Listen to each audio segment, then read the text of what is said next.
A'udzubillahi samil alim minasyaitonir rajim. Bismillahirrahmanirrahim. Assalamualaikum warahmatullahi wabarakatuh. Alhamdulillahirabbil alamin wassalatu wassalamu ala asyrafil anbiya'i wal mursalin wa ala alihi wa sahbihi ajmain, amma ba'.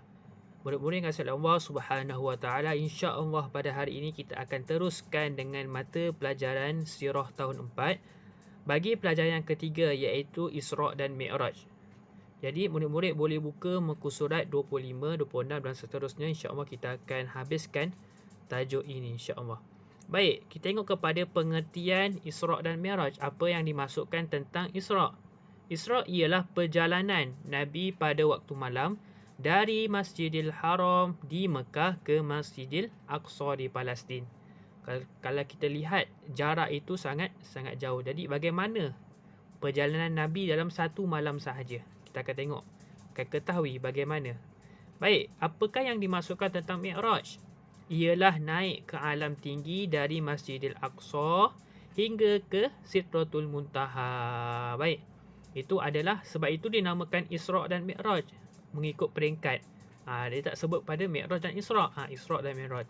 Lepas perjalanan Nabi sampai ke Masjidil Aqsa, maka Nabi akan naik ke alam tinggi hingga ke Sidratul Muntaha. Baik, murid-murid yang dikasihi Allah Subhanahu wa taala, kita terus kepada unit yang kedua, sebab-sebab berlaku Isra' dan Mi'raj. Kira-kira setahun sebelum hijrah, Allah Subhanahu wa taala memuliakan Nabi Muhammad sallallahu alaihi wasallam dengan peristiwa Isra' dan Mi'raj. Peristiwa Isra' dan Mi'raj berlaku setelah Nabi Muhammad sallallahu alaihi wasallam menempuh tahun duka cita, iaitu pada tahun ke-10 kenabian. Pada tahun itu baginda telah kehilangan dua orang yang paling dikasihi dalam hidupnya, iaitu isterinya Siti Khadijah dan bapa saudaranya Abu Talib. Pada ketika itu, tahun yang mana Nabi sangat duka cita, sangat sedih kerana dua orang yang disayangi telah wafat. Mereka adalah tokoh penting yang membantu usaha dakwah baginda mengembangkan agama Islam selama ini. Tidak lama kemudian berlakulah pula peristiwa baginda telah dihalau oleh penduduk Taif. Sebelum ni Ustaz telah terangkan, telah bentangkan berkaitan tentang bagaimana ancaman yang Nabi terima daripada penduduk-penduduk Taif, di mana baginda telah diherdik dan dilontar dengan batu oleh budak-budak nakal sehingga baginda tercedera. Baik, perenggan yang seterusnya,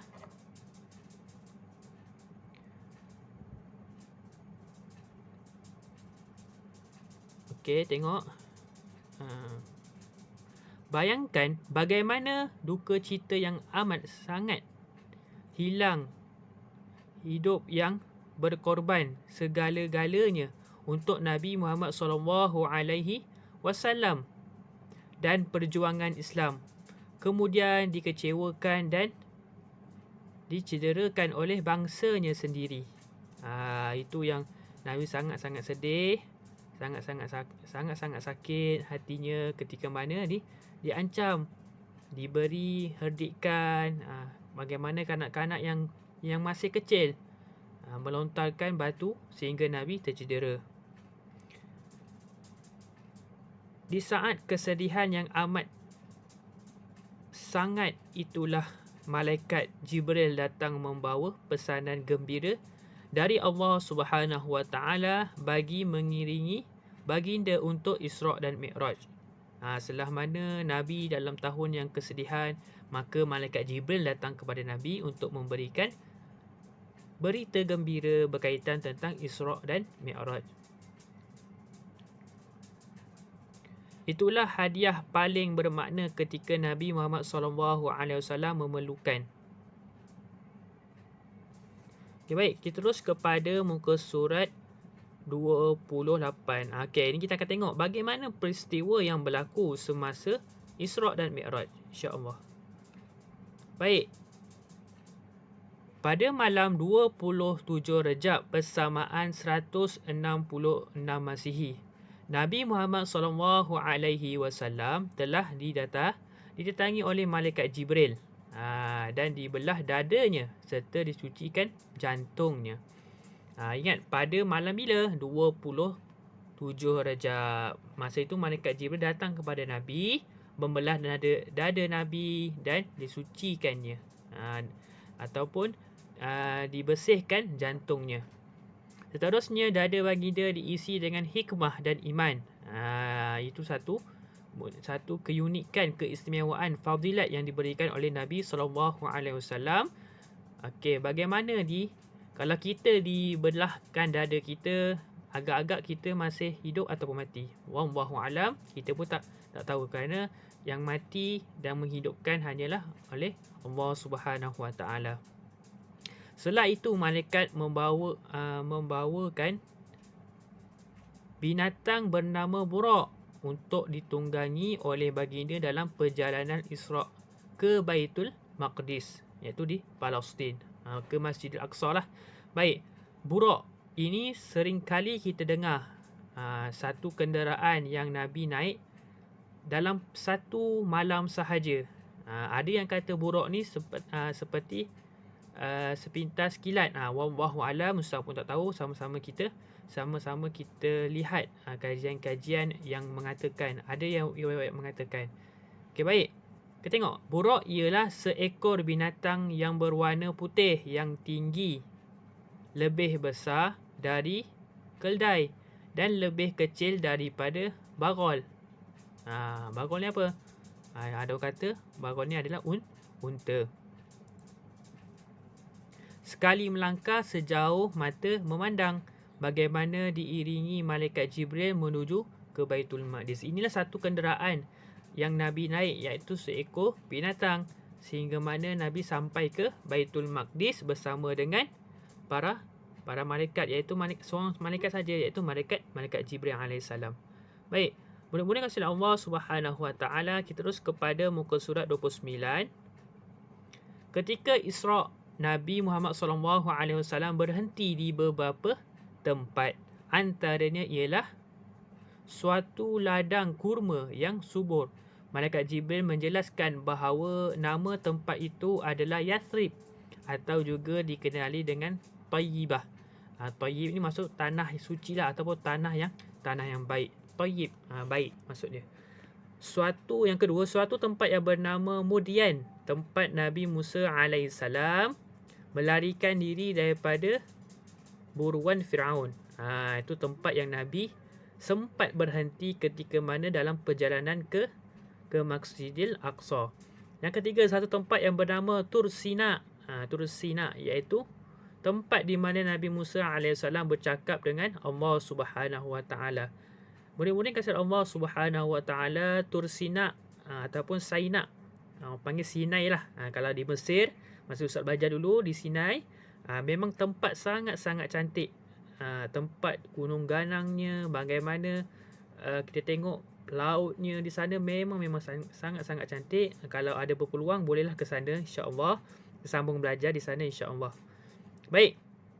Seterusnya, suatu tempat yang bernama Baitul Laham, tempat Nabi Isa alaihissalam dilahirkan,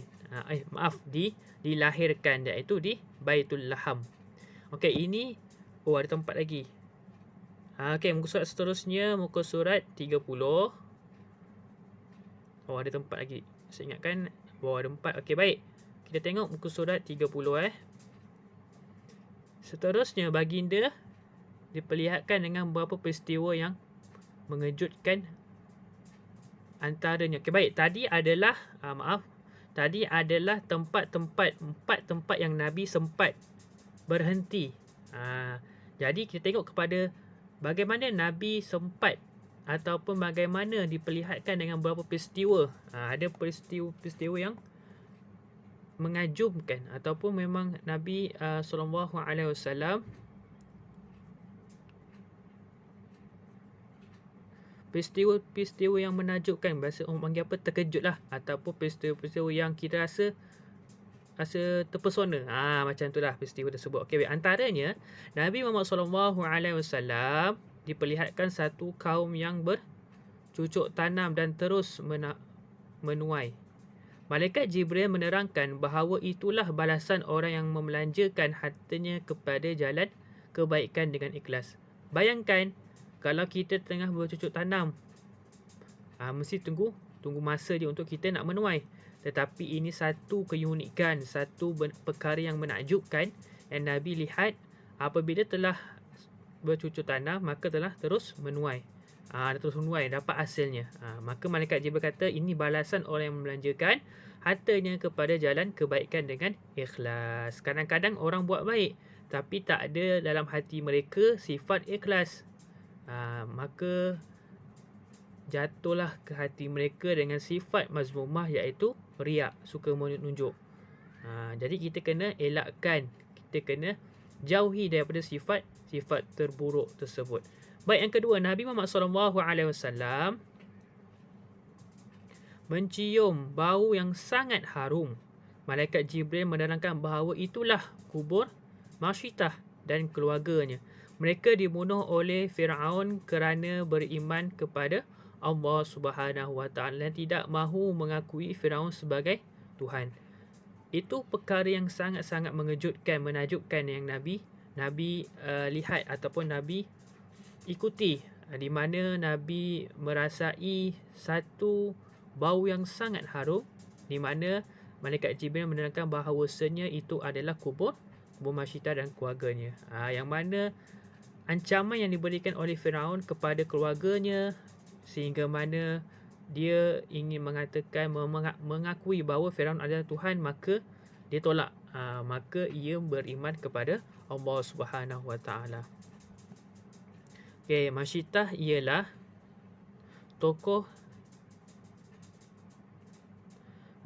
ialah tukang sikat rambut anak perempuan Firaun. Okey, bayangkan orang yang rapat dengan Firaun tetapi tidak mengikut ajaran Firaun, malah ia mengikut ajaran Islam. Maka ia beriman kepada Allah Subhanahu Wa Taala, maka matinya adalah mati syahid. Okey, baik. Terus kepada unit yang keempat, Nabi dimi'rajkan ke Sidratul Muntaha. Baik. Okey, ulang balik berkaitan tentang Isra. Perjalanan Nabi naik apa? Nabi naik buraq. Okey, baik, itu kita akan simpulkan di akhir pembelajaran kita pada petang ini, insya-Allah. Baik. Okey, Nabi dimi'rajkan ke Sidratul Muntaha. Mi'raj Nabi Muhammad SAW bermula dari Masjidil Aqsa naik ke alam tinggi. Baginda bertemu dengan nabi-nabi yang diutuskan terdahulu, iaitu Nabi Adam AS di langit yang pertama, Nabi Isa AS dan Nabi Yahya AS di langit yang kedua, Nabi Yusuf AS di langit yang ketiga, Nabi Idris AS di langit yang keempat, Nabi Harun AS di langit yang kelima, Nabi Musa AS di langit yang keenam, Nabi Ibrahim AS di langit yang ketujuh dan seterusnya. Nabi dibawa naik ke Sidratul Muntaha dan diperlihatkan Baitul Ma'mur. Okey, baik. Memuji Allah Subhanahu Wa Taala. Apa yang Ustaz bacakan tadi, peringkat-peringkat langit yang Nabi telah tempuhi sehingga mana Nabi sampai ke langit yang ketujuh. Langit yang ketujuh bertemu dengan Nabi Ibrahim. Seterusnya Nabi naik ke Sidratul Muntaha. Jadi yang Ustaz sebut nama dan langit tersebut awak perlu ingat, kerana ada sesetengah soalan UPKK ada ditanyakan berkaitan tentang berapakah peringkat ataupun berapakah langit sebutkan Nabi tersebut. Nabi apa di langit yang keberapa? Tu murid-murid kena sentiasa ingat. Hafallah, insya-Allah. Okey. Nabi Muhammad SAW menerima perintah solat sebanyak 50 waktu. Murid-murid kena ingat juga, peristiwa Isra' dan Mi'raj ini, khususnya Mi'raj, adalah peristiwa yang mana untuk menentukan solat, untuk difardukan solat. Okey, baik. Dulu kita perintahkan solat sebanyak 50 waktu. Apabila bertemu Nabi Musa AS, beliau menasihatkan baginda supaya memohon digugurkan, dikurangkan. Baginda berulang alik ke hadrat Allah Subhanallah Ta'ala bagi memohon dikurangkan waktu solat fardu daripada 10 daripada 50 waktu menjadi 5 waktu sehari semalam. Awak bayangkan jikalau kita solat 50 waktu sehari semalam, bagaimana masa kita? Kadang-kadang tak sempat kita nak bermain, tak sempat kita nak makan dan sebagainya. Jadi ini nasihat yang diberikan oleh Nabi Musa AS kepada Nabi Muhammad SAW agar dikurangkan waktu solatnya menjadi 5 waktu. Tapi 5 waktu pun ada yang masih tak buat juga, masih lalai. Jadi kita muhasabah diri kita, murid-murid. Baik, kita terus kepada muka surat 32. Okey, Nabi Muhammad SAW dibawa ke dalam syurga. Baginda kagum apabila melihat keindahan syurga. Siapa tak kagum bila diceritakan di dalam Al-Quran bagaimana di syurga ini ada apa? Buah-buahan, bidadari dan sebagainya. Benda itulah yang kita rasa bersemangat untuk kita masuk syurga. Tapi berapakah amalan kita sehingga hari ini? Amalan itu baik ataupun buruk, sama-sama kita tanya diri kita. Baginda melihat 4 sungai syurga. 2 daripadanya adalah sungai batin dan 2 lagi adalah sungai yang zahir. Benda yang zahir yang kita nampak. Batin benda yang kita tak nampak. 2 sungai batin itu terletak di syurga, iaitu sungai Salsabil dan sungai Kausar. Manakala 2 sungai yang zahir itu sungai Nil dan sungai Furat. Okey, baik, sungai Salsabil kita tak pernah tahulah. Tak pernah sebab dia ada di syurga saja. Manakala sungai Nil yang berada di Mesir dan sungai Furat masih berada di Mesir, kita dapat lihat bagaimana benda yang kita nampak itu, benda itulah yang ada di syurga nanti, insya-Allah. Seterusnya Nabi Muhammad SAW dibawa melihat neraka Jahannam. Neraka Jahannam sesuai untuk orang yang jahat, yang tidak beriman kepada Allah, yang tidak merasai syukur kehadrat nikmat anugerah yang Allah berikan kepada kita. Jadi kita sama-sama berdoa moga-moga kita dijauhi daripada neraka Jahannam. Neraka banyak nama ni antara neraka Jahannam. Baginda berjumpa Malik. Wajahnya garang dan tidak pernah senyum. Okey, Malaikat Malik adalah malaikat yang ditugaskan untuk menjaga pintu neraka. Malaikat Ridwan, pintu syurga. Baginda melihat satu kaum sedang makan daging yang busuk. Malaikat Jibril menjelaskan kepada baginda bahawa mereka adalah orang-orang yang melakukan dosa zina. Apabila kita melakukan dosa zina, ini adalah contoh yang malaikat yang kita dapat lihat bagaimana situasi keadaan orang yang berada di neraka Jahannam. Satu kaum yang Nabi lihat bagaimana dia makan daging yang sangat busuk. Dan Jibril kata ini masa dia di dunia, dia banyak melakukan dosa zina. Baik, mudah-mudahan kasih Allah Subhanahu Wa Taala. Untuk akhirnya pada muka surat 33, sebelum kita mengakhiri kita punya pembacaan kita pada petang ini, baik. Okay, kita mengambil iktibar. Apa yang berlaku daripada peristiwa Isra' dan Mi'raj. Sama-sama kita lihat.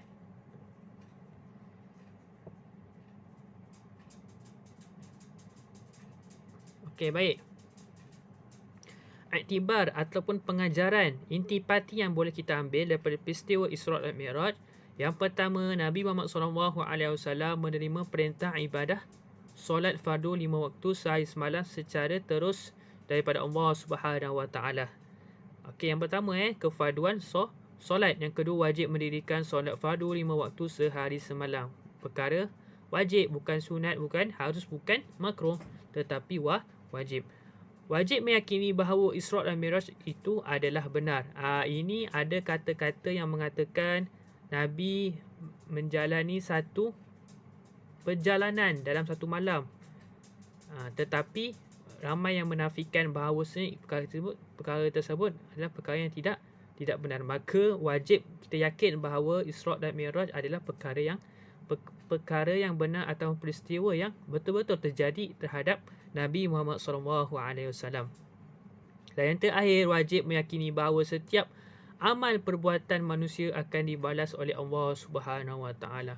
Bukan sekadar amal kebaikan saja, amal perbuatan termasuklah amal kejahatan juga akan dibalas. Jika kita melakukan amal kebaikan, maka dibalas oleh Allah Subhanahu Wa Taala dengan balasan yang baik, manakala sebaliknya akan dibalas dengan balasan yang buruk ataupun balasan yang jahat.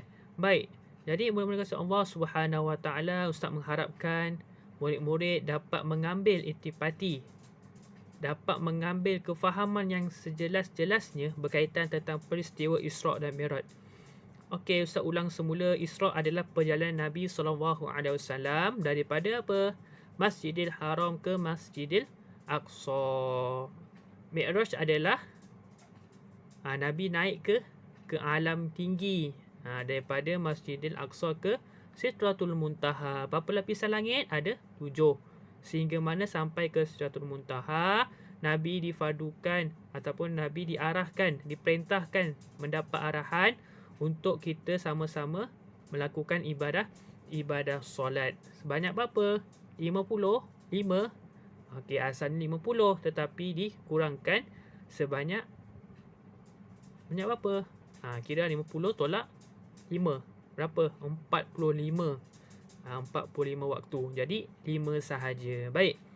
Jadi insya-Allah mudah-mudahan apa yang baik itu datang Allah Subhanahu Wa Taala.